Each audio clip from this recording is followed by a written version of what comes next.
Welcome to our live webcast, day one of the Diversity, Equity, and Inclusion series, Cultural Humility and the U in Unity. Before we start our presentation, I want to review some logistics. At any time, you may adjust your audio using any computer volume settings that you may have. This session will be recorded and made available on the NCSEA website. Earlier today, you received an email with a link to the presentation, as well as the participant guide. You will need this guide throughout the presentation, and you may also download it from the link in the chat. On the bottom of your screen, you will see the Q&A pod. To send a question, click in the text box and type your text. When finished, click the send button or push enter. All questions that you submit are only seen by today's presenter and will be addressed at the end of the presentation. Discussion is encouraged as we go through the series. You'll be encouraged at several points during the presentation to use the chat pod to discuss the topics presented today with your fellow attendees and speakers. At certain points in the presentation, you will also have the opportunity if you would like to speak directly to our speaker. When this time comes, please raise your hand and you'll be given access to turn your mic on and speak aloud. At this time, I will turn the floor over to the NCSEA President, Emily Guglielmo, for opening remarks. Thank you so much, Kat. It's an honor to be here today, and I will be introducing our speaker shortly. But before I do, I would first like to help explain how we got to this place we're at here today. And I think that's an important piece of context for our audience. So in late May, early June, NCSEA, as with our other organizations, CASE and SEI, and as with most of you, we're dealing with a lot of issues happening in our country.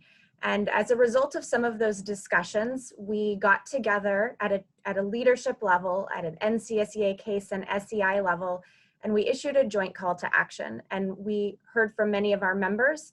We sat with our boards and leaderships, our committees, and then we sat together as a joint leadership group, and we issued a joint call to action. And that's here on the screen. It was really an important first step to recognizing that our profession is not immune to issues of justice and equity and inclusion and diversity. NCSEA took those discussions one step further. We thought it was really important, if we were going to be making statements and calls to action, that we also provide actions behind those words. And so we put together 11 specific actions as a NCSEA board of directors that we thought were really important. And we went ahead and we put those out there publicly in June. We said, these are items that we are committed to working towards. And I'm not going to go through all 11 of them with you here today, but I do want to go through a few of them and just show you some of the progress NCSEA is working towards. And we realize this is not a sprint, it is a marathon.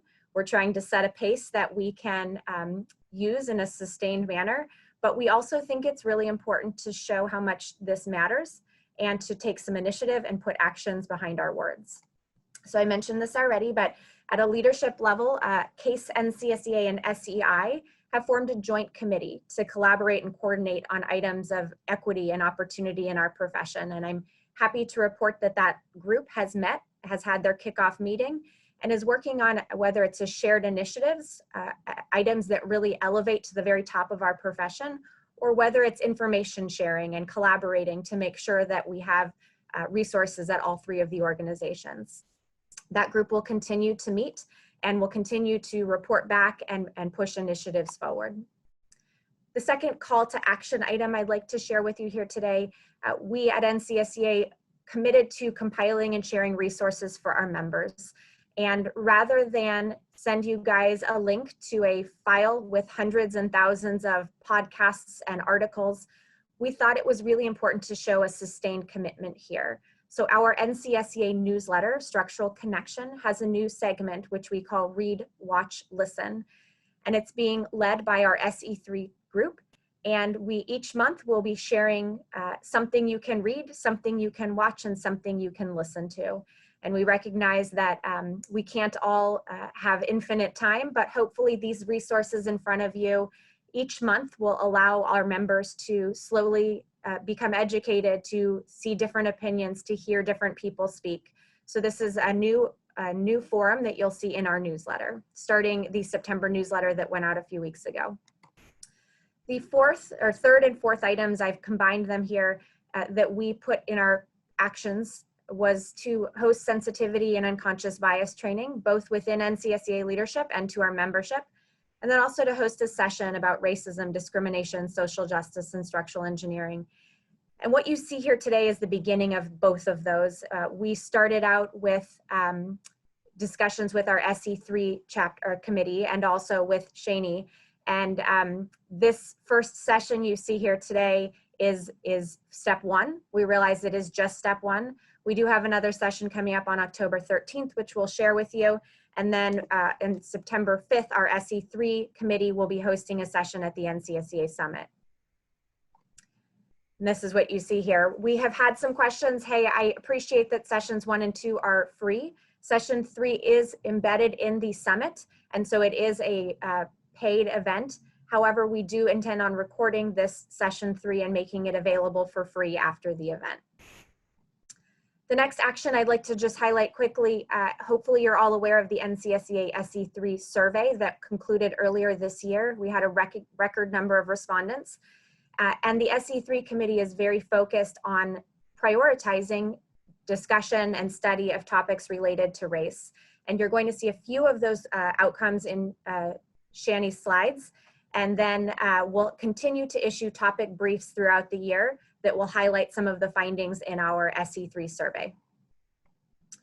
We've committed to funding a scholarship program for underrepresented students, and our NCSEA Foundation, which has been newly launched, will be our primary mechanism.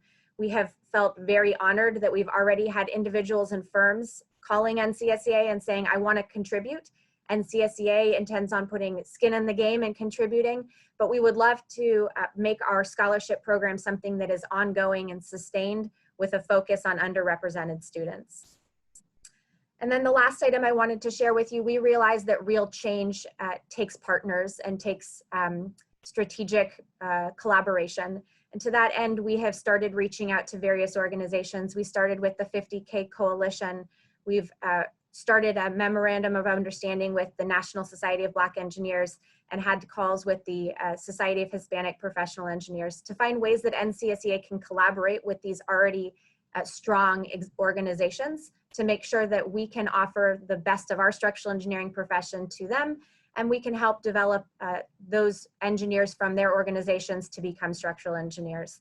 So with that being said, I would like to highlight, I mentioned already, Shani is going to be doing a bias awareness and socialization session on October 13th. It's really intended to be the follow-up to session 1 that you have here today. And then we will also be having a session at the summit on November 5th called How Do We Progress Towards Racial Equity in the Structural Engineering Profession? With that being said, I'm honored to introduce our primary speaker here today, Shani Barracks-Moore. Shani will be leading us both in today's session and the October 13th session on bias awareness and socialization. Shani is a strategic diversity and inclusion practitioner with 20 years of experience in training and development, strategic planning and change leadership, and coalition building. Shani currently serves as the Director of Diversity and Inclusion at the University of North Texas, where she leads a learning and development team, executes planning and delivery of the Equity and Diversity Conference, and develops strategic partnerships for the university. With that, Shani, I'd like to hand it off to you.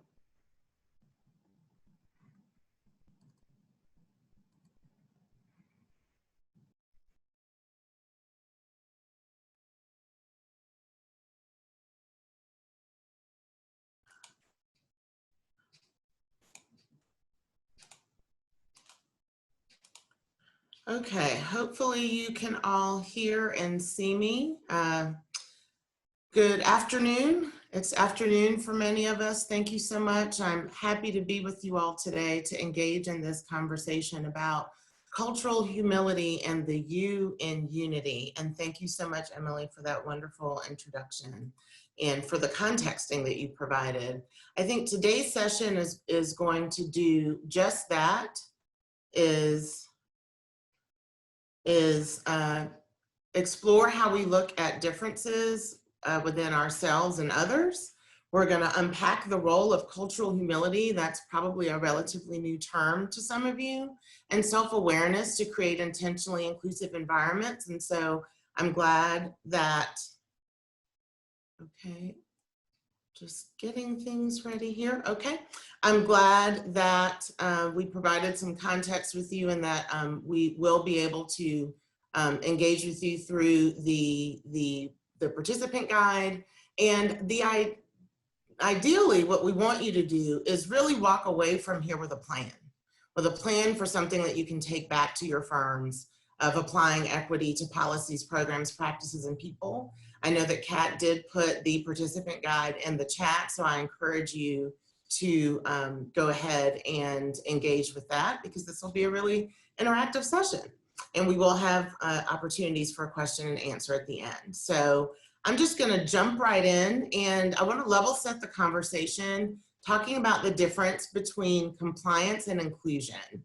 I think a lot of times people don't really know where inclusion falls in sort of the continuum of diversity, equity, and inclusion. But one of the things I like to say is that compliance is the thou shalt, is the must do. It's the equal access to opportunities guaranteed by policies based on federal and state laws. So oftentimes many firms and companies will have an equal opportunity office, which deals with Title VII and sexual harassment and things of that nature, whereas that's what's required by law. However, inclusion is the should do. That's the active, intentional, and ongoing engagement with diversity, and we'll talk a bit about diversity in a moment, embracing and affirming differences and offering respect in words and actions such as language and practices for all groups and people. And that is really, I think, the foundation of a lot of the work that diversity, equity, and inclusion practitioners do, is creating a climate for inclusion so that when you are engaging in things like talent acquisition, that the talent management piece often comes in the inclusion and creating a hospitable environment for historically underrepresented groups. So what does that look like? So here are some other characteristics of inclusion. It considers dimensions, experience, perspectives, and abilities of a person or group. It's affirming. That's one thing that we'll talk about as we talk about cultural humility. We're moving away from this 20th century notion of pretending that you don't notice that I'm a Black woman, right? It's okay that you notice that I'm a Black woman, and you should, because there's no way that we can practice equity if we're not recognizing and affirming those differences, going beyond celebrating, but affirming those differences and practicing equity. Those have to go hand in hand. It's expressed in what I like to call the 4 Ps: policies, programs, practices, and people, which we'll engage with today. And that means it should be written somewhere. That if you can't find it in any of those things, if it's not explicit, then you're not practicing active inclusion, which we'll talk about. It's evident through values. We'll talk a bit about organizational culture, values, beliefs, and norms, the composition of your firm, who's there and who's not, cultural norms that exist within the firm, organizational cultural norms, and also the cultural norms of the people in the firm and communication. And again, as I mentioned, inclusion can be active or passive. And the reality is that if you're not practicing intentional and active inclusion, then you may be practicing passive exclusion. And I'll give you an example. You know, I mentioned that it should be expressed in policies and it should be written. So one example is partner benefits. So if your firm does have partner benefits for LGBTQIA employees, and that is something that is in your policies, that's an example of active inclusion. If you don't, the members of that community who may be interested in working with your firm may perceive it as passive exclusion that doesn't exist. So we have to be strategic and intentional in terms of what it is we're offering for the groups that we are that we're acknowledging their differences. And that's where you can get into the next steps of practicing equity, which we'll talk about today. So here's another opportunity to kind of just level set with some common terms. So I like to use metaphors. I have a background in PR and marketing, so I'm always using metaphors to demonstrate things. And I like to think of all of us as through the metaphor of an onion. All of us are multidimensional. Some of us may seem one-dimensional, but we are all multidimensional, having a number of different layers of ourselves like an onion. The primary dimensions are often what we call core identities. Often when you ask someone what may have the most impact on their perceptions, experiences, and interactions, it may be one of these, not always, because by and large, these are the identities that we've had the most and the longest throughout our lives, that we were often born into, with the exception, say, for example, of religion, which that can often change throughout the course of your life. But most of these other things and the primary dimensions or core identities are those that we've had throughout the course of our lives. So secondary dimensions, these often change in stages. And this is often where you begin to see the intersection, the interplay of many of these identities. Working in higher education, I often say that two identities that interplay with each other are education and socioeconomic status. Some people get an education because they're lovers of learning. Many other people are doing it because they want to increase their socioeconomic status. You also notice here that that many of these, you notice that there's a culture inherent in each of these things. I am from North Carolina and I now live in Texas. So certainly there's a Texas culture and a geographic location culture that been here for a while, and I'm still learning that. And the other thing I'll say is that on July 11, 2005, when my parental status changed, I noticed my personality changed, my belief systems and values changed, my attitudes and habits changed because I got mom brain, right? And so this is where you begin to really notice through these secondary dimensions, the inherent culture in each of these that you see here on the screen. And then these tertiary or third dimensions are often dimensions that change the most throughout the course of our lives. So like hobbies and interests, job or career, nonprofit involvement, life experiences and talents. Those are the ones that often, if you ask someone what may have the most impact on their perspectives, experiences, and interactions, it may not be one of these because these can change. We've all changed jobs. Some of us have maybe even changed careers. So they probably have less of an impact of the totality of who we are. But certainly all of these, our definition of diversity should not only just include members of historically underrepresented groups, but also majority groups as well, so that everybody should be able to see themselves reflected in all of these dimensions of diversity. So here's where I'd like to engage you. We're going to put up a poll, and I'd like you to take a look at these dimensions of diversity that I've shared with you. They're also in your participant guide. And I'd like to ask you, what percentage of these identities that I've shared with you do you think are hidden? In other words, that you can't tell from simply observing someone. And we have options of 95%, 75%, 50%, or 25%. So please now, the poll is on the screen. Please engage with the poll and tell us what you think. What percentage of these identities are hidden? You can't tell from simply observing someone. Okay, so here are our results. It looks like 37% of you said 95%. The majority of you, 44%, said 75%. 13% of you said 50% of these identities are hidden, and 5% of you said that about a quarter of these identities are hidden. So what I will say is that for the 95% of you, for those of you that said 95%, you are actually right. That most of these, with the exception of appearance, you are not able to tell simply by observing someone. You notice that I have gender and gender identity, race and age sort of opaque. I will say that, I don't know about you, but I certainly have gotten people's ages wrong, and I have learned, do not guess people's ages, because sometimes people may appear younger than they are or older than they are. Certainly gender and gender identity, what one's gender expression is, may not necessarily be their sex assigned at birth. And race is another one. You know, I'm half Caribbean. I come from a very multiracial family. I've got nieces and nephews that are blonde hair and blue eyed. So you wouldn't be able to tell from looking at them that we're related at all.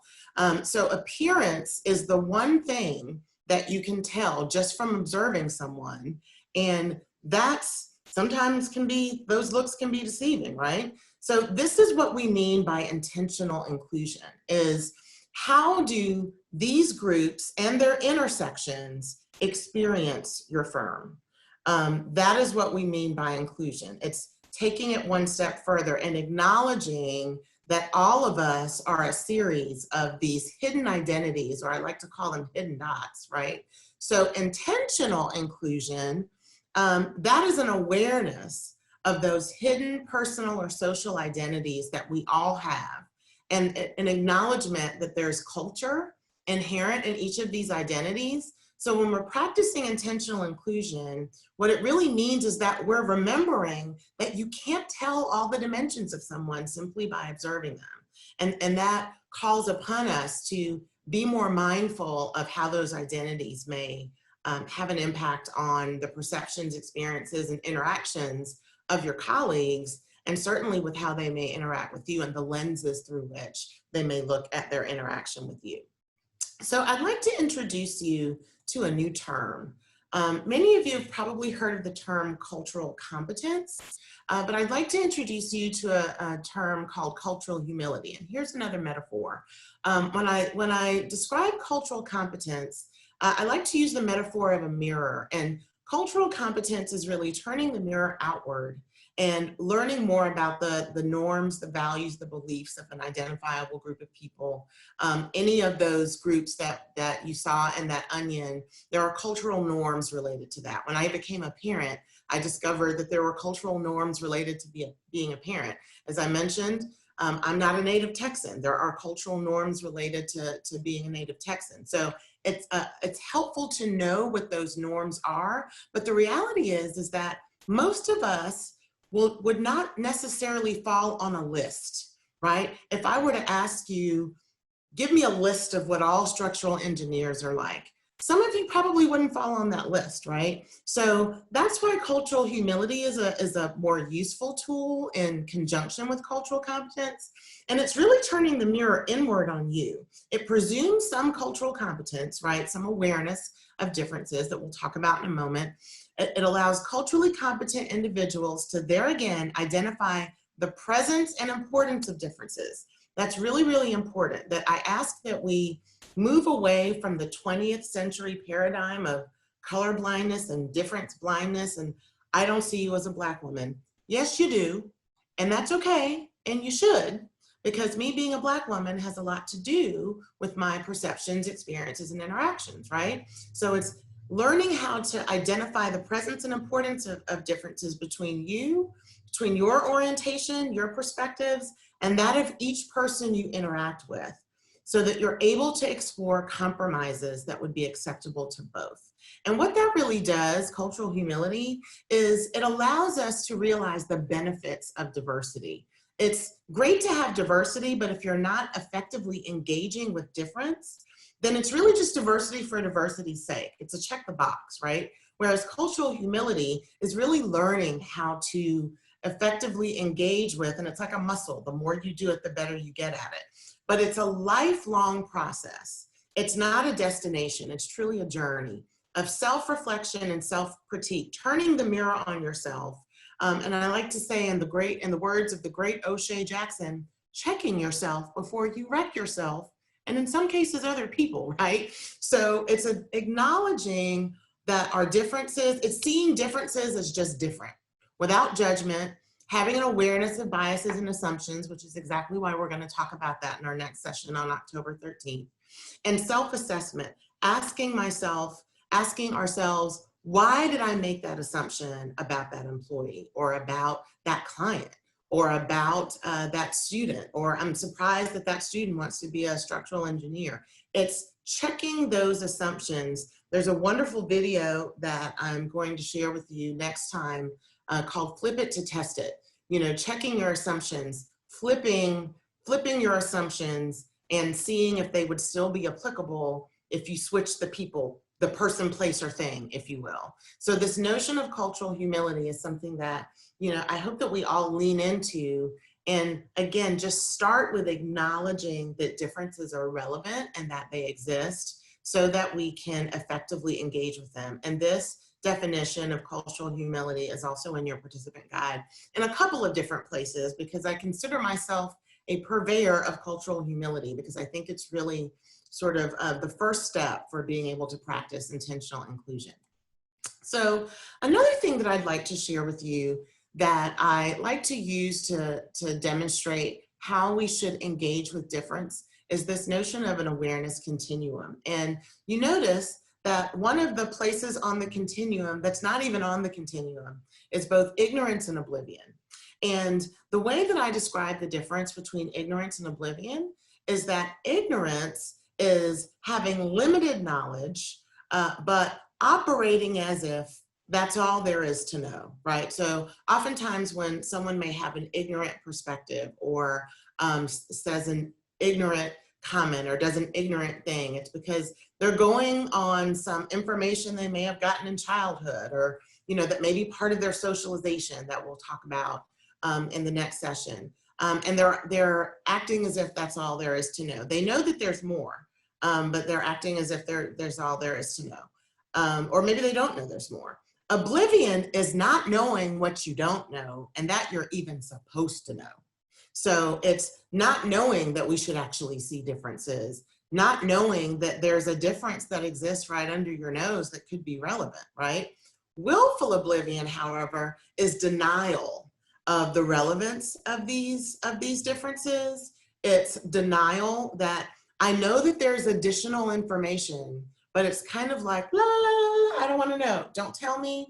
I'm comfortable in my oblivion, and I am being intentional about keeping myself oblivious to what those differences are and the relevance of them. So you'll notice the first place on the continuum is awareness, and awareness and acknowledgement that we should engage with difference. We should talk about difference. We shouldn't pretend that it's not relevant or that it doesn't exist, which is hopefully what we're doing in today's session. Then you'll notice that the next place on the continuum that's not that high is tolerance. And this is a cringe word for me because tolerance really just means putting up with someone because you have to. And I often like to say, show of hands, anyone love to be tolerated? I certainly don't. And the reality is that you can usually tell when you're being tolerated, and tolerance doesn't really equate to inclusion. So when we talk about we're tolerant or we're teaching tolerance, yay, you're not really doing a whole lot by just engaging in tolerance. But here's the thing. We often tolerate that which we don't understand, right? So that next step beyond tolerance is understanding. Understanding that there is a difference, understanding the why and the what of the difference, understanding why that person, place, or thing exists the way that it does, and understanding some of the deep culture and the cultural perspectives and the context, right, of that person, place, or thing, of why it exists the way it does. Often once we get to understanding, then we can finally move beyond to acceptance and appreciation of the difference as just different. Now, a word here that does not necessarily mean agreement. It's just going back to that notion of cultural humility. It's seeing differences as just different, accepting that it may be different from you, appreciating you do you. That's not really what I choose to do, but that you're going beyond this notion of tolerance to just allow them to be in your space. You stay over there. I don't really like you. I just deal with you because I have to. If you remember at the very beginning of the session where we talked about compliance, tolerance is compliance. It's doing the absolute bare minimum to not get sued, quite frankly. But what we need to do is take that active step if we want to get beyond tolerance to acceptance of difference, where we're actually able to practice more intentional inclusion. Is taking that active step beyond that which you tolerate to understanding it. Now, the reality is that there are some things that maybe we've gone through all of the steps of trying to understand it and we still tolerate it. You can accept it as different, but you can still tolerate it. And a funny story that I often will use, I'm from the South. My mother was half Caribbean. I'm half Caribbean. My mother was Caribbean. My dad was from Alabama. We're an African-American family. And so my parents used to, every Christmas, every New Year's, would eat chitlins. I don't know if you know what a chitlin is, but it's a hog intestine. I discovered, again, Texas culture, that in Texas, they call it menudo. Who knew? I thought Menudo was just the first band that Ricky Martin was in, but it's actually called Menudo in Texas, right? So before I understood why my parents as African Americans ate chitlins, I just tolerated, really just tolerated the smell. You know, my birthday's on New Year's Eve. So imagine being a 10-year-old trying to have a slumber party and your house smells like pig intestines. But when my parents explained to me the significance behind chitlins, collard greens, and black-eyed peas, chitlins, quite frankly, became a delicacy because it was slave food. It was what enslaved people eat after everything was left over. And so it became a delicacy within the African-American community and other communities as well. So I understood that they eat chitlins because of that black-eyed peas are for good luck, and that collard greens are for money. So I accepted the fact that my house was going to smell like that growing up at New Year's Eve. I appreciate that that is the way you choose to express your culture. I have tried to eat chitlins a number of different times, and I can still only tolerate it. However, I've made the active step to get to understanding to at least make an attempt. And that's really all we're asking you to do in your effort to practice cultural humility, is to take that active step beyond tolerance to understanding so that you can accept and appreciate the person, place, or thing. Doesn't mean you have to do it, but at least you're going beyond tolerance so that people don't feel like you're just dealing with them because you have to. And so here's another example of a way that we can look at culture. And you remember that I mentioned that each of those identities in that onion has value, beliefs, and norms embedded in them. The reality is that also occurs in our organizations, right? That there's culture inherent in our organizations and in shared by the people within the organization. So oftentimes when you're engaging with culture, it's just surface level culture. It's just what's at the top. It's just what you can see. And if you remember what we just talked about with the onion, that the only thing that you can see is 5%, right? It's the same thing like culture.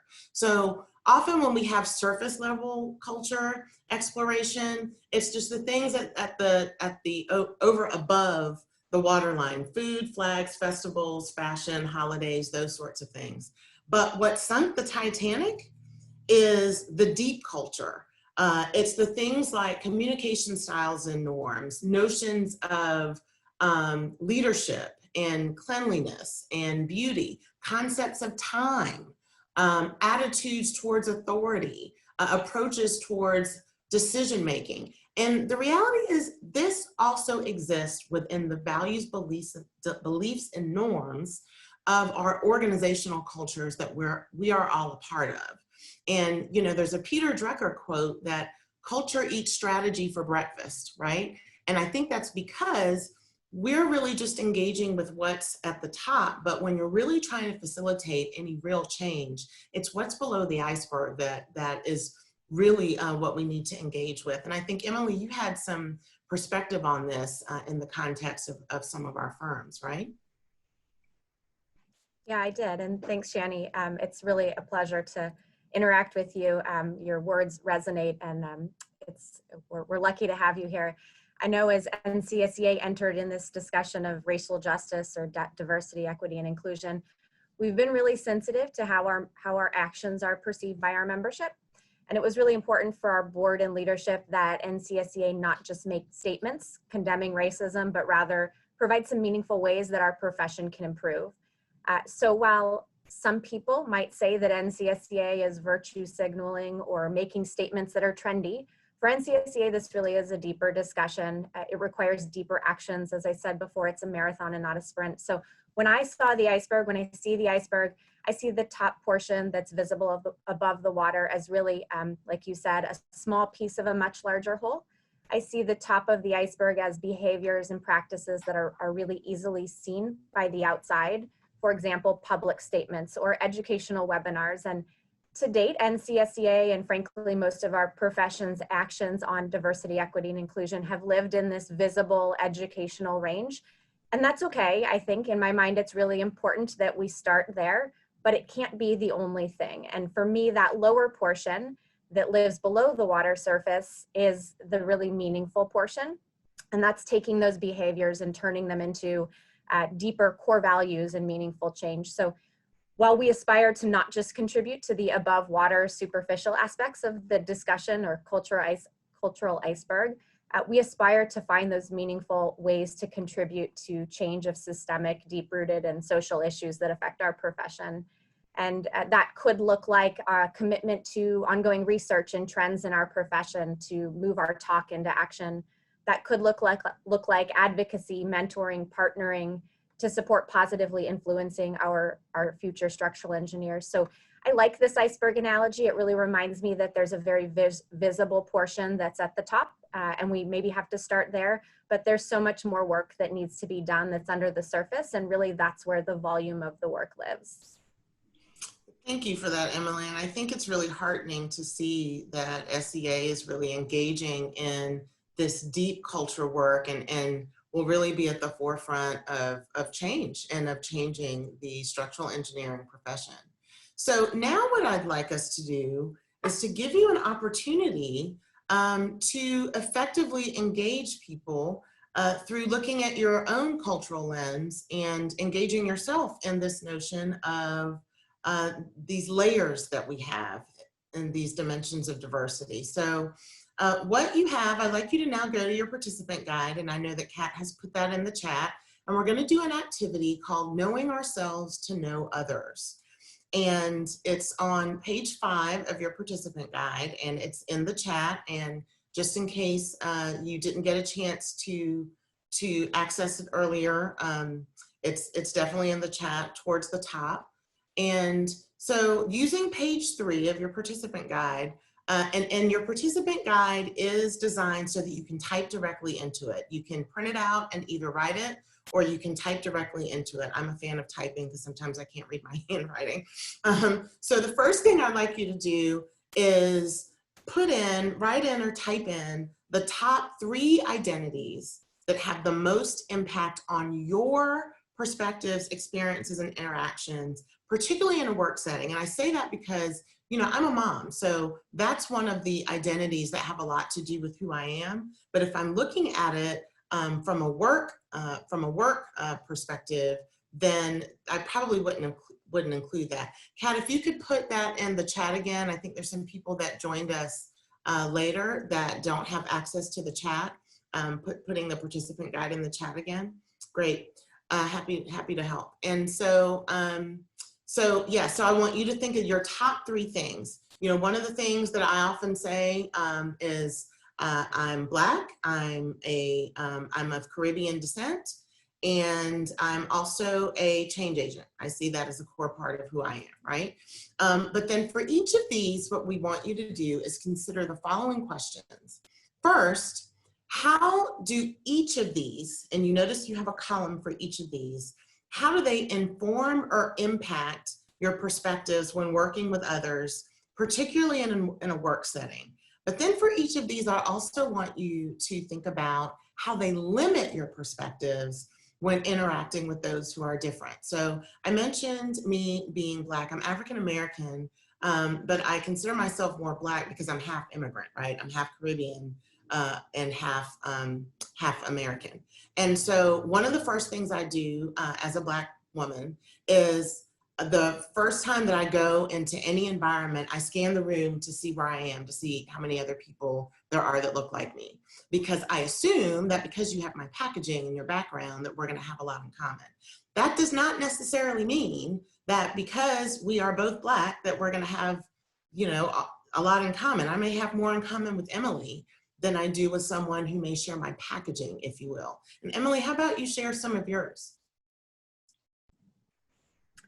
Thanks, Shani. I would love to. And like you, I think some of mine might be more superficial. Some might be less obvious. And I love the way that you posed the question when you challenged me with my 3 identities, I put myself in your story. I walked myself into the NCSEA Summit with a big room of engineers, and I said to myself, how do I find my people? You know, who am I looking for?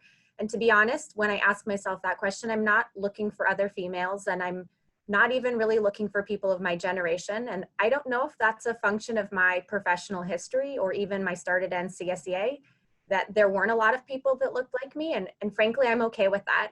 So for me, when I'm entering the room, I'm looking for someone who's confident or well-spoken.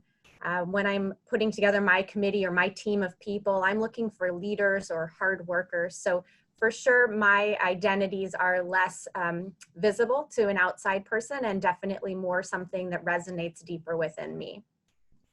Great, thank you, Emily, for sharing that. So we are going to give you about 5 minutes to complete this activity individually. I've found when I do this, it's probably the first time anyone has ever thought about it, right? So we want to give you a moment to engage with your participant guide, and we are going to play some soothing thinking music while you engage with that to help you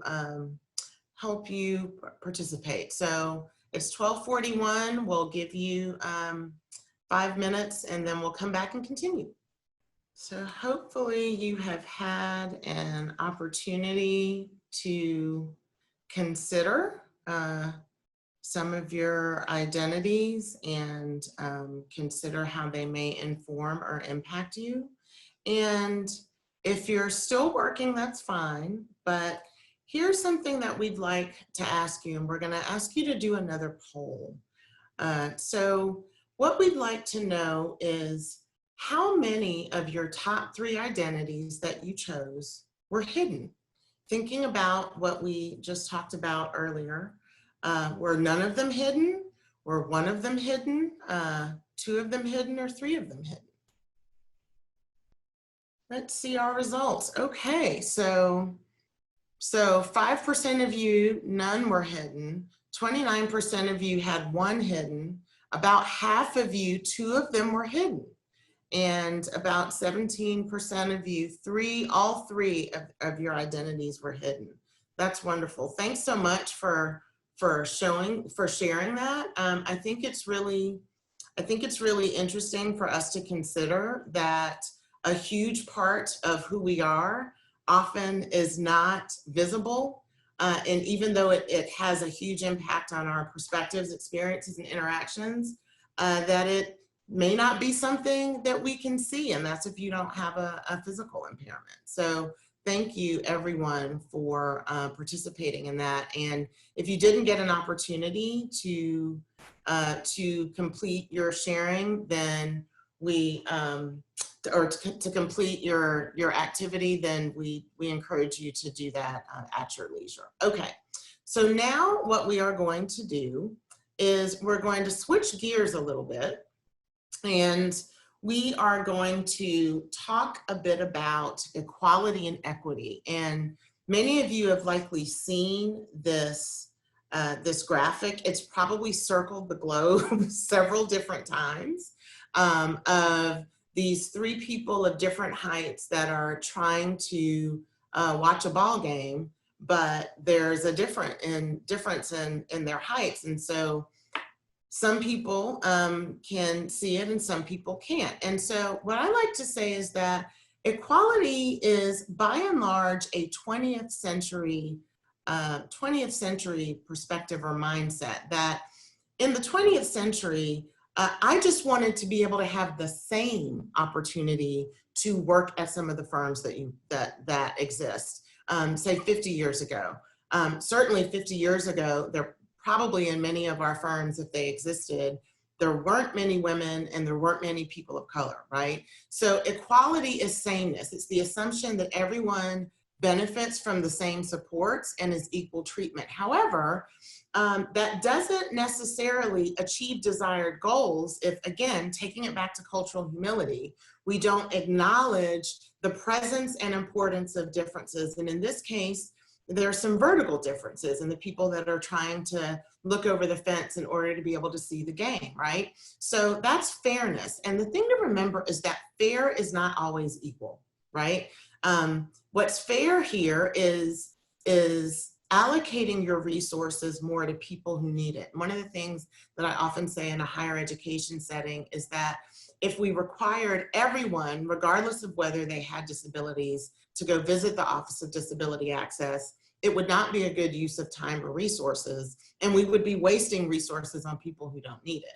Whereas when we're practicing equity, we're acknowledging that there are folks in this case that maybe have more vertical privilege, if you will, that don't need the supports to be able to engage with the game, and that you're allocating those resources more to the folks that don't have as much vertical privilege, right? Justice is, however, removing the barriers. All three can see the game without supports and accommodations because the causes of the inequity were addressed. There's another one that has circled the globe that says liberation, that rather than justice, it's got liberation where there's not even a fence, right? So rather than still having a fence and just changing it so you can see through it, it's removing the fence and removing the barriers altogether. So, and so it says the systemic barrier has been removed, but it's been removed just enough so that people are able to acknowledge it and to see it. So, so another way to look at equality, equity, and justice is looking at it through the lens of the golden rule and the platinum rule. Now, many of us have probably heard of the golden rule, right? Do unto others as you would have them do unto you, right? But the reality is that the way that I want to be engaged with and done unto, right, may not be what yours is, right? If I am the person on the far left, I don't necessarily need to be engaged with in the same way that the person on the far right that can't see the support. So that's the golden rule. Equality is the golden rule. It's still there, you know, that you're acknowledging that supports are needed, but equity is the platinum rule. And the platinum rule is doing unto others in the way that, or treating others the way they want to be treated, right? So the way the person with less vertical privilege wants to be treated that's on the right is give me the supports that I need so that I can engage actively in the game. Let me at least see the game, right? Justice, what I often say is, particularly in the context right now of many of our organizations, that's where you're really getting into like corporate social responsibility. What are you doing within your communities to be able to remove these barriers? How is your firm and how is the structural engineering profession being engaged with social justice and corporate social responsibility so that we are working together with our communities to remove some of these barriers? So hopefully, and you have a prompt in your participant guide asking you if you can think of anything that could be one thing, and we'll talk about policies, programs, and practices in a minute, that could be equality, where you're giving people the same without respect for what their needs are, as opposed to the platinum rule and practicing equity and acknowledging differences in order to be able to address those changes. So you can do that on your at your leisure, but we do have that in there for you to continue to think about what equality and equity may look like in your respective areas. So Emily mentioned this earlier that the SE3 committee did engage in a survey where she mentioned that there were record numbers this year, and we want to share with you some preliminary data. This has not been shared yet. So this, as I understand, is the first time that this data is being shared with members of SEA. So I appreciate the opportunity to integrate this into this discussion. And I think what this will do within the context of equity is show us who we are and who we're not within the profession of structural engineering. And in most cases, it shows representation, but then it also shows progression within our firms in structural engineering and in NCSEA. So one of the first things that I'd like to share is sexual orientation. And while we don't have the data for where people are in their respective firms based upon sexual orientation, what I will say, particularly as a diversity, equity, and inclusion practitioner, is that it's good to be able to even just ask these questions because we often don't get to know, again, that's another hidden identity that exists within our firms, that we could still be practicing intentional inclusion around areas of sexual orientation and gender identity within our firm so that people feel like they can bring their whole selves.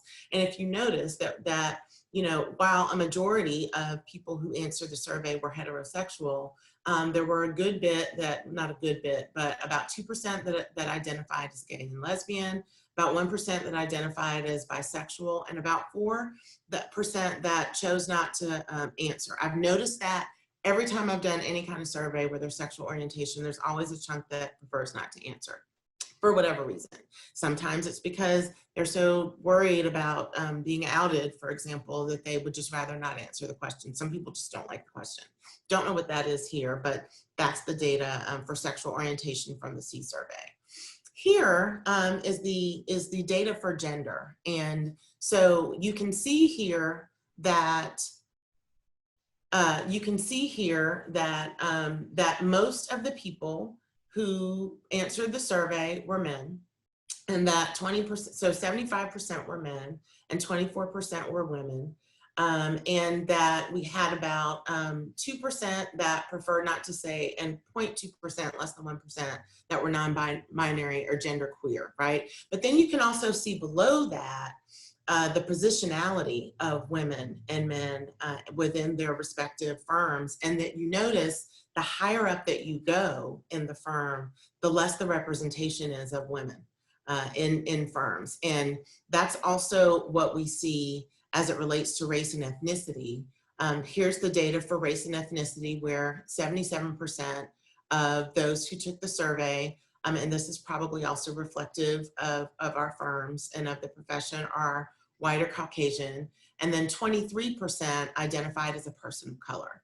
And the same trend applies, is that when you look at positionality within the data here, and again, this is preliminary data, so we gave you that disclaimer that this data is preliminary, that the further up you go, the less diversity that you see between staff entry positions and principal owner positions.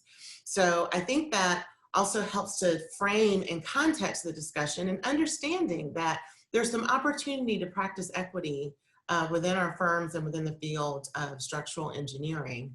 And so now I'd like to get us thinking about equity through what I like to call the 4 Ps: policies, programs, practices, and people.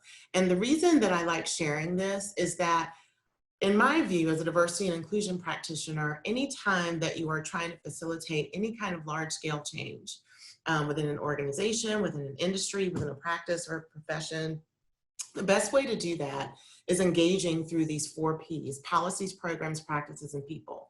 This also is in your participant guide, and we're going to go through these so that you have an opportunity to engage directly with them, thinking about your own perspectives. So policies are like an organization's key documents. It's not just what the policies are, say, in your handbook, but it's things like the mission statement, the core principles. You know, have you identified your values, beliefs, and norms in your organizational culture? What are in your strategic plans? Does your firm have a strategic plan for equity, diversity, and inclusion? Is there required training such as this? And if there's required training, is there accountability if you don't do the training? And is there accountability for applying learning and development around diversity, equity, and inclusion? And what's the association of that with promotions and evaluation? So those policies aren't just what's in your handbook, it's also those sorts of policies that guide the operations of an organization. Programs should reflect the diversity and inclusion goals, presuming that you have some goals, and are embedded in the foundation of an organization, right? So earlier, Emily mentioned some of the programs that NCSEA is going to engage with around diversity, equity, and inclusion. These can include recruitment and retention programs, compensation programs. Certainly bridge programs are big if you're trying to create a pipeline opportunity, mentorship within your firms, and succession planning. Community engagement and social responsibility programs are all examples. Practices, however, these address the organizational culture. They're usually a manifestation of the organizational culture, of what's at the top of the iceberg. The practices are the manifestation, but the deep culture is what's behind them. And the thing about practices is that these can be guided by values, beliefs, and norms. They should be. However, practices are tricky because they're often based upon individual interpretation and can be most affected by biases. And things like passive exclusion. So it's things like who gets chosen for assignments, who gets hired, what are the other firm practices that may be a practice. It could be the way we've always done it, but the way that you've always done it doesn't mean that you're practicing intentional inclusion. And then finally, people. Those are the people within your organization. It goes back to what we just saw in the SE3 data of where is the diversity within your organization and within your firm. It's the senior administrators. It's those people who are responsible for supporting diversity, equity, and inclusion goals. And thinking, how broadly diverse is your team or your firm? And if it's not broadly diverse, what impact does that composition have on your clients, on your firm, and on each other? And if you do have that representation, then what is the impact? What is that impact? How is it affecting the way that you operate?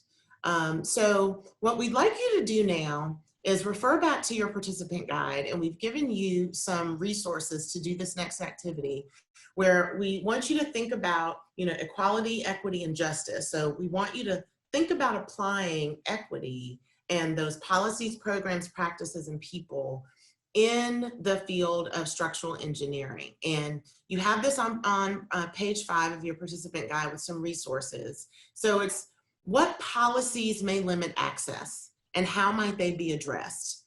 Then we want you to think about what programs could potentially facilitate equity within the profession or within your firm. What practices may be influenced by bias or interpretation that your firm or the profession currently engages in, and then what people may be needed to achieve or practice equity. And we're all on the same page because I noticed that one of the resources that Emily mentioned in the very beginning is this American Institute of Architects Guides for Equitable Practice.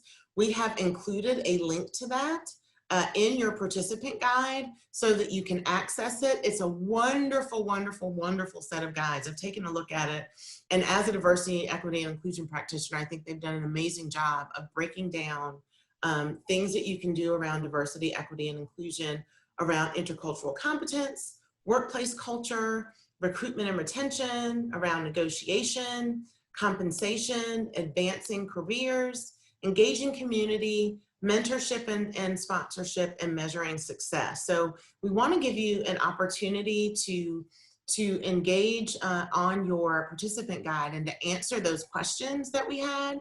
But I have found that when I'm doing these kinds of activities, having some examples actually help people to answer some of these questions. So we've given you some examples that hopefully will help to get your creative juices flowing of thinking about how you can apply equity to those 4 Ps, and that we encourage you to use the AIA resources. So for example, in thinking about what policies may limit access and how they can be addressed, your firm may only hire from universities that have structural engineering programs, which may be PWIs or predominantly white institutions. One way to address that is to perhaps consider recruiting from historically Black colleges and universities, or HBCUs, in Hispanic serving institutions, or even institutions like the one that I attend that is a historically white institution, but is now a minority serving institution because of just natural population evolution. So changing your recruitment policies may be one way to address that. What programs could facilitate equity? So you might say that your firm could establish a local SEA scholarship program for those historically underrepresented students. That could lead to pipeline development. So, we all know that you have to start early. My kids in pursuing what it is that they want to do started in middle school, right? So having that scholarship and that pipeline program could also facilitate both equity and access. What practices may be influenced by bias or interpretation? Recruitment and hiring There may be biases towards one's own university. I went to UNC Chapel Hill. I will acknowledge fully that I'm a Tar Heel and that I prefer Tar Heels in all settings. But it's a bias that I know that I have. But it's that affinity bias of background experiences. You may feel like people who are more like you are a better fit, right? And also the inability to define fit. I can't tell you how many search committees and search processes I've been in where people will say, well, the person's not a good fit. What does that mean? Does fit mean like you? If you're not able to articulate what fit means, that may be a practice that could be a barrier to entry for members of historically underrepresented groups. And then finally, what people may be needed to achieve or practice equity. You may say that your firm could secure a specialized talent acquisition and recruiting professional for some of those historically underrepresented groups like women, people of color, members of the LGBT community. And then that person could perhaps also be responsible for creating employee resource groups that allow safe spaces for people who share a particular identity to talk about their experience, and other diversity, equity, and inclusion action groups. So we're actually going to leave this up for you to view while you have an opportunity to go to your participant guide and engage with some of these questions. We are going to give you some music again, to give you some thinking music, and it's 1:05. We'd like to give you about 5 to 7 minutes. And this is where we want to hear from you afterwards, that if you come up with some really great things, we're going to ask you to put your perspectives in the chat and unmute yourself so that we can make this interactive. But in the meantime, it's 1:06. We're going to give you a couple of minutes, about 5 to 7 minutes, to work on how you can apply equity to policies, programs, practices, and people. Okay, sorry for the abrupt stop there. But what we want to do now is see what we have from the chat, or if anyone would like to raise their hand or unmute themselves. And it would be helpful if you could preface it in the chat with, or even in saying it with, you know, this is a policy, this is a program, this is a practice, or it's related to people. So what do we have, Emily?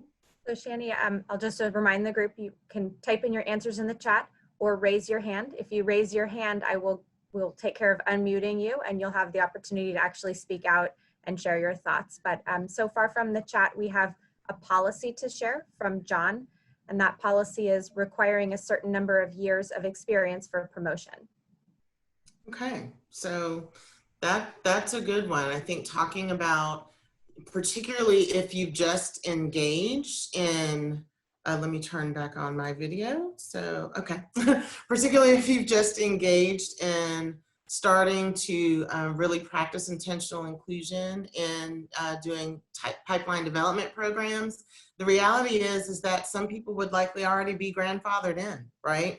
And that may passively exclude some people who may be newer to the firm that may be the result of some of these strategies and efforts. That's a good one. What else do we have? Oh, we have another one. Yeah, we have a program also from John. So there's our superstar for the day. A program, an internship program, maybe even at the high school level, for historically underrepresented students. Yes, I love that one. And, you know, what I would say is high school and maybe even middle school, like getting them started. I have a middle schooler and a high schooler, and my middle schooler is already talking about what she wants to be when she grows up, right? And she's good at math, and both of them, I don't know how they're my children, it's their dad.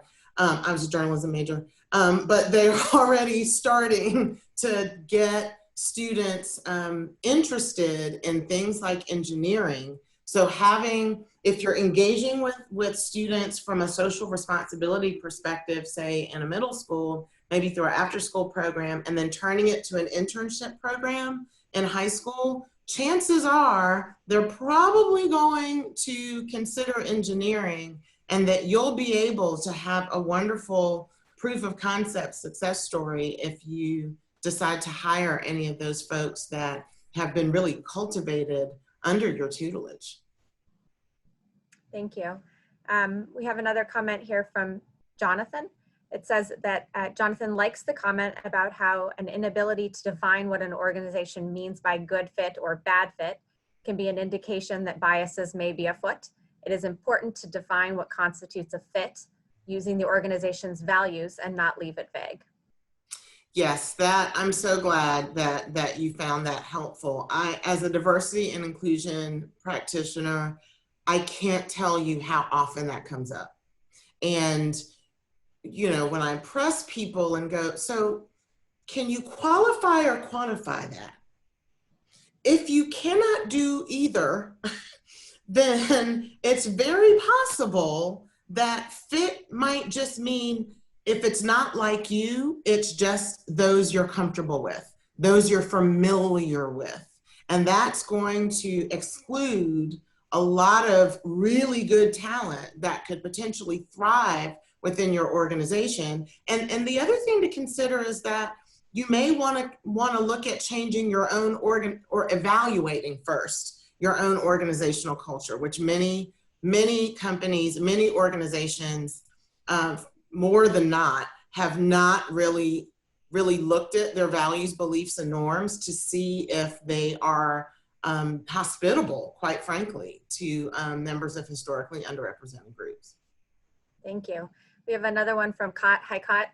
On people, it is an office manager who is specifically focused on the people and culture in the office rather than just the technical work of the office. The question is the office manager? No, it's an opportunity for people, in terms of what your 4 Ps, people, to have an office manager who's specifically focused on the people and culture rather than just the technical nature of our work. Sure, yeah, I think having, if it's not an office manager, if it's someone in human resources, what I will say is that it's helpful to have someone that understands organizational development to really look at where are we, where do we want to be, how are we going to get there. Someone that has experience kind of facilitating groups and maybe even doing things like a culture survey. That's one thing that I would say to everyone on this call, that if you have not considered doing something like a culture survey within your firm, that's a great way to do a pulse check and to see where people are and maybe to see where people are not and to really get your firm talking about what are some ways in which we could practice more intentional inclusion, and what are some things that we do that maybe we need to sunset? Because just because you've always done something doesn't mean that you can't pivot and change and do something new. Perfect. We have another people. This is from Beth. I would love to see companies develop a corporate social responsibility, not only at a corporate level, but locally to actually put it in place. Yes, it's interesting that corporate social responsibility is coming up a lot more these days. And I know it certainly came up in some conversations that we had, Emily. Yeah, I think that their social responsibility is both internal and external, So internally, you have a social responsibility to the people who work for your firm, right? So one can look at it like a social responsibility to honor and affirm their social identities. But obviously there's the external corporate social responsibility of really being in the community and of the community, and not doing it in a way that is paternalistic, but engaging with the community to practice that responsibility. So it's not as if it's being done unto them, but it's being done with them. And that might also require a look at your own organizational culture to see, is there a place where folks from the community could fit, could engage? What's the entry point to allow that to happen so that you can add that to your DEI efforts? Perfect. Shani, we'll do one more. We have a nice one from Kevin on policies. Policies that require employees to have advanced degrees or licensure before being hired or promoted. Yes, that's another good one, because I will say that one of the best benefits that I've ever received is on the job development, right? That sometimes you can bring someone in, and if you know that they're a high potential employee, but they just don't have those certifications, they're certifications. You can get them, right? And if you really value the employee, it's something that you really should consider waiving, because again, it's that Tawadi, the way we've always done it. The way we've always done it does not have to be the way that you do it moving forward. And I think if we're willing to kind of let go of those reins, because the reality is, unless your firm was started, say, in the last 5 years, times have changed, right? Demographics have changed. Corporate social responsibility is now a lot more in the forefront. So it's never too late to pivot and expand. I think that exhausts our 4 Ps, and maybe we can move on to the next portion. Okay, I think what we've got next is what you're gonna do differently. So we really appreciate all of you engaging with these 4 Ps and how you're gonna practice intentional inclusion and equity. So I want you to think about, you've given us 90 minutes of your life.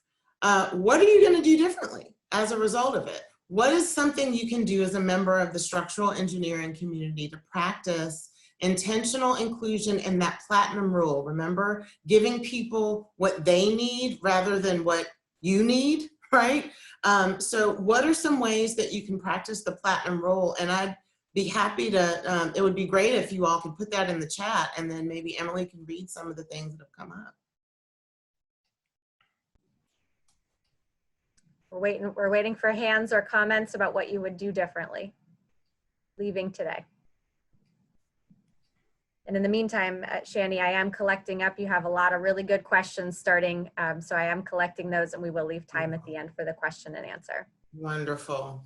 And I think we had said that we would let folks know that we are fine with going beyond the 1:30 point to answer additional questions. It's 1:30 my time, it's Central Time, to answer additional questions, so that if you have to jump off, that's fine, but I am happy to stay to answer as many questions as possible.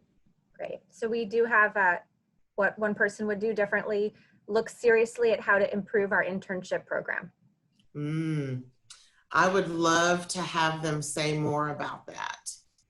So that's John. I wonder if John would be willing to raise his hand and unmute himself. Not putting you on the spot, John. But it would be nice to hear some voices. I see Kevin Moore said, recognize and acknowledge differences in staff and ensuring that there are no impediments to success based on policies. That's a great one, Kevin. Yeah, either of you want to talk more about those? You don't have to. Evaluate what universities and tech schools we're recruiting from. That is an orchard of low-hanging fruit. Just to look at where you're recruiting from. That is something that I do in my role, is really try to make sure that people are looking at our diverse student population. Jeremy, get out of the mindset of that's not fair to everyone in order to consider if the result of the policy is fair. Fair is not always equal. Fair is usually not equal, right? Oh, great, Kevin would like to talk. So Kevin, let's hear from you. Yeah, I was just gonna follow up on, because you asked me to talk, so I don't mind talking. Thank you. I was gonna follow up a little bit on how we envision our own environment for those that are around us. And I will use a non-gender, non-race specific example that we've had to learn lately, especially with shelter in place, is those employees who have children and are now homeschooling. Is if you established a policy, which our firm had, that people attend full-time at a location, so you come into the office, and childcare was strictly up to you. That is impossible now, and those people have differences from others in the office, and policies needed to be changed, and we very effectively and very quickly made those changes. And so that's identifying, recognizing, and responding to that need. And I think that if we take what you said to heart, which is identifying that there are differences in people and understanding that there may be a need to modify a policy, or like you said, fair isn't always equal. Establish a fair environment so that everyone can succeed. There might be some needs for tweaking those policies and actually developing something new that maybe we didn't have before. So I think we're actually getting pretty good at that as a profession. We're relatively successful now in the shelter-in-place environment, especially when it comes to flexibility. And I think that we need to continue that probably in all facets of what we do. Thanks, Great. Kevin. That's a great example of equity and cultural humility. Thanks, Kevin. And while we're on that one, we had a nice comment also. Something that someone would do differently is get out of the mindset of that's not fair to everyone, in order to consider if the result of that policy is fair rather than just the policy. So similar sentiments there. Yeah, platinum rule. Yeah, so you have a handful more, and Shani, I defer to you. You want me to keep reading these, or would you like to do some Q&A with your time? You've got. Let's do some Q&A. There's some really great things coming in the chat, and it looks like there's some things in the chat that are questions, 2 general questions. Some people say belonging rather than inclusion. Could you discuss the distinction? Okay, so there's this analogy of a dance, right? So that diversity is being invited to the dance, inclusion is being asked to dance, and belonging is you actually get to choose the music, right? That you're actually part of the efforts to create intentional inclusion, and that you can bring your whole self to work. So inclusion is, in my view, the act. You're practicing inclusion to create a culture of belonging. And a culture of belonging is such that you don't feel like that there are huge parts of yourself that you have to hide. You know, this happens sometimes with our LGBTQIA community, that they feel like they have to hide who they are because the culture of where they are is not inclusive. So belonging is, again, it starts with that organizational culture, and looking at where you are and acknowledging who feels welcome here and who doesn't. Perfect. You have a few more questions here, and I'll start with some of the ones that came in first. There's a comment or a question. I've seen articles about HR departments discriminating against applicants based on names from other cultures. Could requiring blind resumes rectify this? Yes, I think so. I think resumes, and I wish there was another word for blind, maybe anonymous, because that could be ableist language. I've stopped saying blind spots. I now say limited perspectives, because I got called in, not called out, that might be ableist language. But I mean, I will be perfectly honest with you. I named my children Kayla Simone and Andrea Elise because of name discrimination. Because the data shows that people with Black sounding names, people with Latinx sounding names, and otherwise international sounding names are often discriminated against. And so if you know that, you know, you've got 2 resumes, Karen and Keisha, and for whatever reason, and they're exactly the same, and for whatever reason, Karen seems to be a better quote unquote fit, then you know you probably need to engage in some sort of anonymous resumes in order to mitigate that. Because the reality is it happens, right? The reality is, and we'll talk about this on October 13th, we all have biases. The first step is to acknowledge that they exist and that they may have some impact on our policies, programs, practices, and people. So yes, that would be a great strategy. Thanks, Shani. We have one here from, it looks like someone who's planning meetings or a meeting organizer, and the organization seeking to ensure that future events are held in a welcoming and inclusive locale. And they're having trouble articulating a policy that can be followed to ensure that this is incorporated into future proposals and contracts. So there's the locale, and then there's the actual event center. So what I would say about the locale is look at the demographics. Look and see if the demographics are diverse of that locale. Also, you could do things like see if the locale, the city, the town has a human relations commission. That's often an indication I have found that that area is making an attempt, at least, may not always succeed, but at least they're making an attempt to better the human relations of that place. Also, seeing if they have, you know, things like a LULAC or NAACP, chambers of Black, Latinx, and Asian chambers of commerce. There are some of those cues that exist in some of those locales to identify whether or not intentional inclusion is being practiced, and that those organizations, such organizations, can exist hospitably in an area. And so chances are then your participants could exist hospitably as well. Perfect. I have another one for you, Shani. It says benchmarking is very important to understanding the current culture.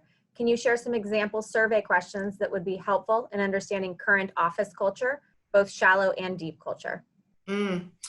One of the things that we do sometimes when we do a culture survey, which is different from our climate survey, is we ask questions like, you notice I said earlier, I was called in, not called out, about using the term blind spot.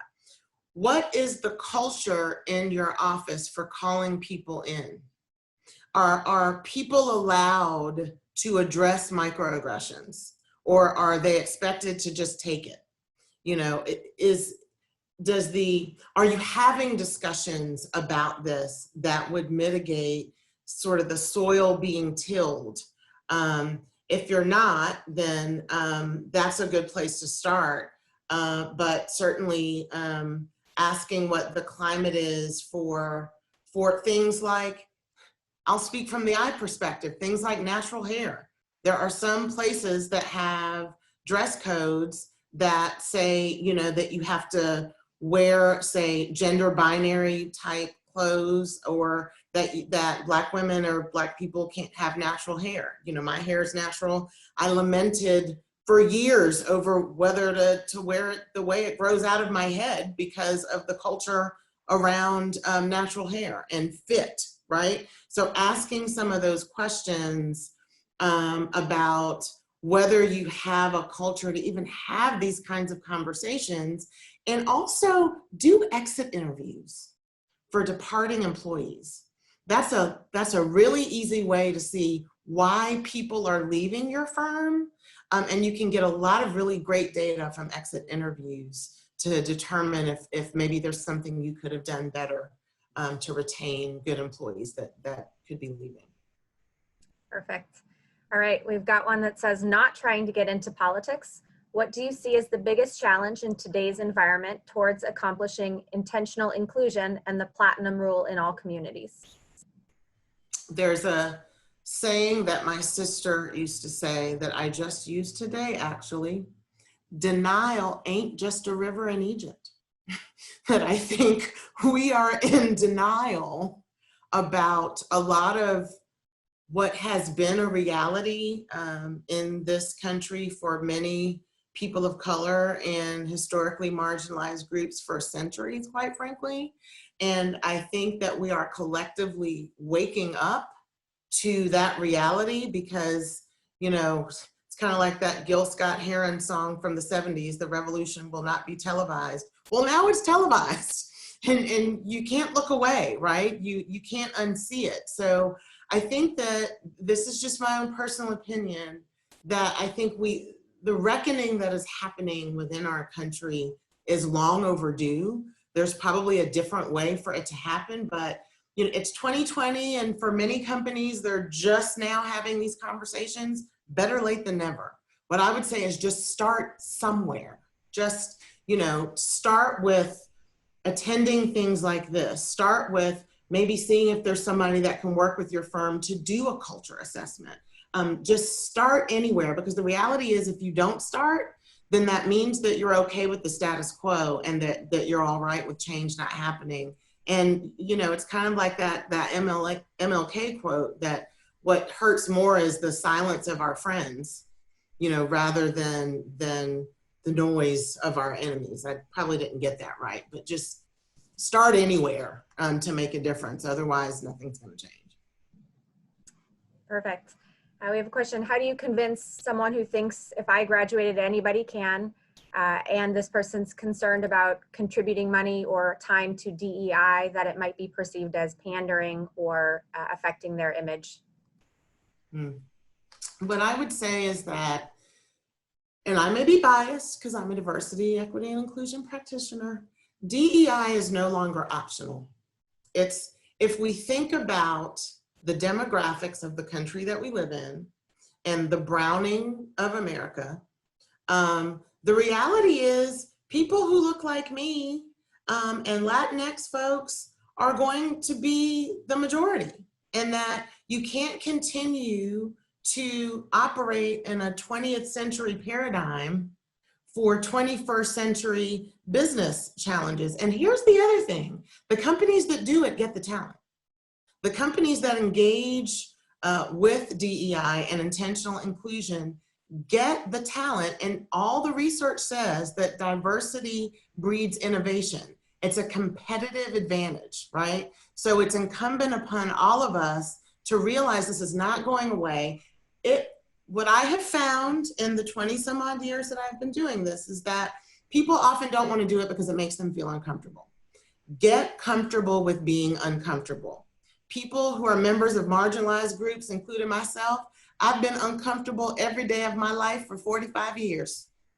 So just step into the shoes of someone else and consider what it might feel like for other people to live in their packaging, and lean into that experience and get comfortable with being uncomfortable. And then that may help us to all meet in the middle for change. Perfect. I have heard of firms that have internal groups within their company to engage the conversation. Who volunteers? Is there HR management presence in it? Is it relying on the employee's free time, or is it paid time? So first I will say, there are employee resource groups that are designed for people who share a common identity to have safe space, but they also can be leveraged as business resource groups, because the reality is that members of those employee resource groups, they know their communities, right? So if you are going to engage in community engagement, social responsibility, you may want to leverage those, you might have an African-American employee resource group, a Latinx employee resource group that really is going to be able to leverage, for example, with minority and women-owned businesses, that you might be able to engage them in negotiations, for example. The other thing that I would say is that I think that anybody could and should volunteer. I think there's a willingness. First, there's a willingness to do something, but I would also say engage the guidance of a diversity, equity, and inclusion practitioner. And I say that because I can't tell you how many times I've been called into an organization because well-meaning people flubbed it up. And it's not intentional, but it's oblivion. You don't know what you don't know. So I think the willingness has to be there, and then to engage with folks that can provide the way to do it. And I think it should be open to all, because the reality is change happens when people from all backgrounds are on the front lines. It doesn't happen when just some groups are on the front lines. And I think we're even seeing some of that, not to get political, in what's happening in our country now, that we're seeing more people build coalitions because we realize that's what it takes to really affect large scale change. Perfect. We have a question that looks like a follow-up to something you said. Please define 20th century paradigm. Sure. Yeah. So to me, the 20th century paradigm is that notion of color blindness, that I don't see color. I don't see difference. I treat everybody the same. The golden rule, right? The reality is Emily and I are different, and she might want to be treated differently than I do. So the platinum rule is, number one, get to know my differences authentically, not like, what are you, but really creating opportunities to engage with difference. And I will say this, beyond sensitivity training. Sensitivity really just leads to tolerance. I am sensitive to your perspectives so I can tolerate them. Learning and development in these kinds of opportunities that get you to practice cultural humility and look at yourself, the only person that you can change is yourself. But that requires critical self-reflection and acknowledgement of biases and an acknowledgement of systemic barriers to entry. And I want to say about if I went to college, you know, everyone else can. I am not first generation.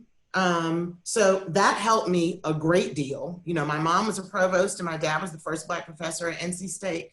Had a good bit of privilege there. So it wasn't, it was expected for me to go to college. For many folks for whom they're the first person to go to college, there is no blueprint. There is no map. And I think that is also that 21st century paradigm is acknowledging, again, if you go back to that onion, everybody's hidden dots, hidden identities are different. So just because you may have gone to college and gotten through those barriers, you don't know what someone else's barriers are. You know, they could have had a parent to die. They could have been diagnosed with some terrible syndrome. Who knows what happens? You don't know what happens in people's journey, but that's what cultural humility is checking yourself to go, yeah, you're right. I don't know what that other person's journey is. I just know what mine is. And not to project, again, it's the golden rule versus the platinum rule, not to project my own perspectives onto other people's perspectives and lived experiences. Perfect. Thanks. We have time for one last question and then we'll do our wrap up. So for our last question, we have, do you have tips for encouraging those who might be less inclined to speak up without singling them out and putting them on the spot? Here's the thing. This works hard. It's not easy. It's not easy to be the first person to speak up, but what I would say is build coalitions. Chances are there's at least one other person within your firm that likely has the same mindset. It just takes two people to build a team, right? So find your allies so that you can move into advocacy. And even if you're that lone voice, still take your lone voice to say, hey, I just want to see who else may think this way. And you will find that taking that brave first step may be what transforms your firm and maybe even leads to transforming the profession. Perfect. Thank you so much. And on behalf of NCSEA, we would like to thank you for your participation in today's event. We hope to see all of you on October 13th as we discuss bias awareness and socialization with Shani. To view a recording of the presentation, it will be posted on the NCSEA website later this week. This concludes today's program. Thank you and have a great day. Bye-bye. Thanks for having me.